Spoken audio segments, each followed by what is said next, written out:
9:57 ng gabi mga guys.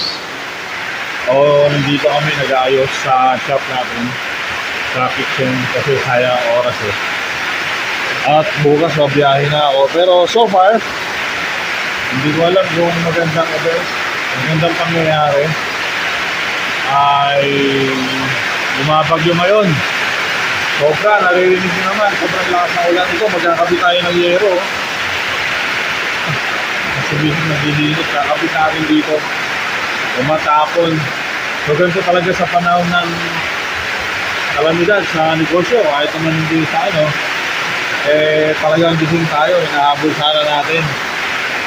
Pero yun nga, nag-declare na ng walang pasok. Ayan na. So gagawa natin ang paraan to.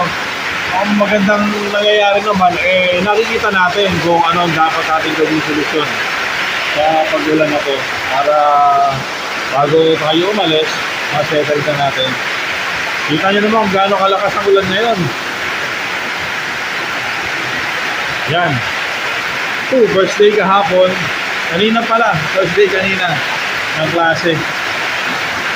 So, para maganda naman.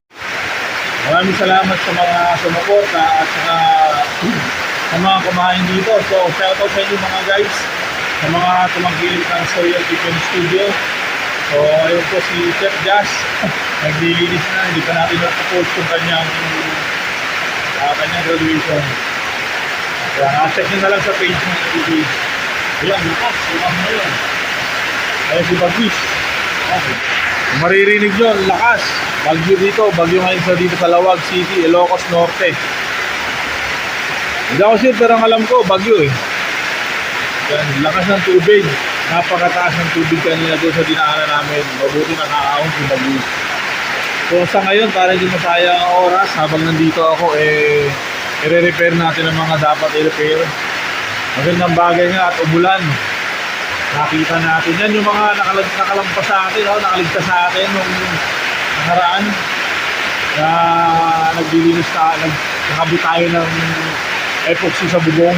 Bukas, mamagigil lang natin yan. So medyo nakakapagod yung magic man guys, pero kayanin natin para lang may habit sa tayo. So yun lang, update ko yun. Good luck!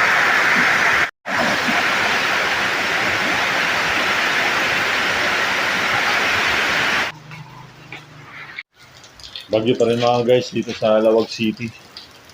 Hindi na natin mabago ang panahon, talagang tuloy-tuloy. So pero hindi pa rin tayo mapigilan, gagawin pa rin natin na dapat natin kapusin doon sa kitchen. May babarinahin pa tayo sa higit, tsaka ididikit sa bubong maya-maya. Pag tumigil na ang konti ito, ipagpapatuloy natin ang pagdikit natin ng epoxy doon sa mga pako, sa mga tulo doon sa bubungan ng ating kitchen. Yun lang, hanggang dito lang ang vlog natin at pauwi na tayo maya-maya.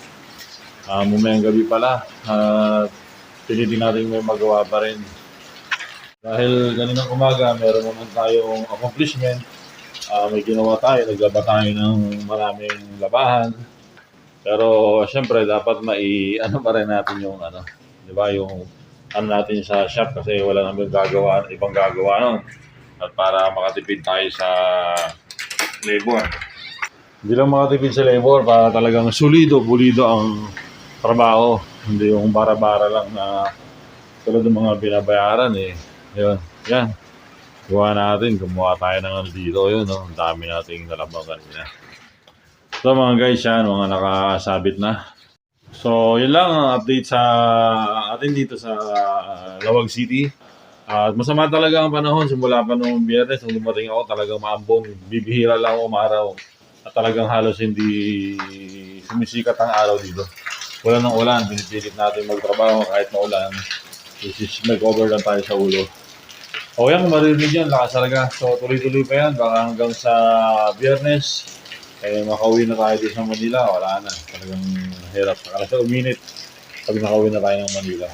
So saka na lang natin siya gagawin sa muli natin pagbabalik dito sa Lawag City. Okay, maraming salamat. Salamat din doon sa mga sumusuporta sa channel natin at sa patuloy na sumusubaybay. So makita nyo improvement na ginagawa natin dito sa kitchen at simula nung mga pag-isaga natin na pagising natin na maaga, ng pagtulog natin ng late na, sa pagnegosyo. Okay, till next time!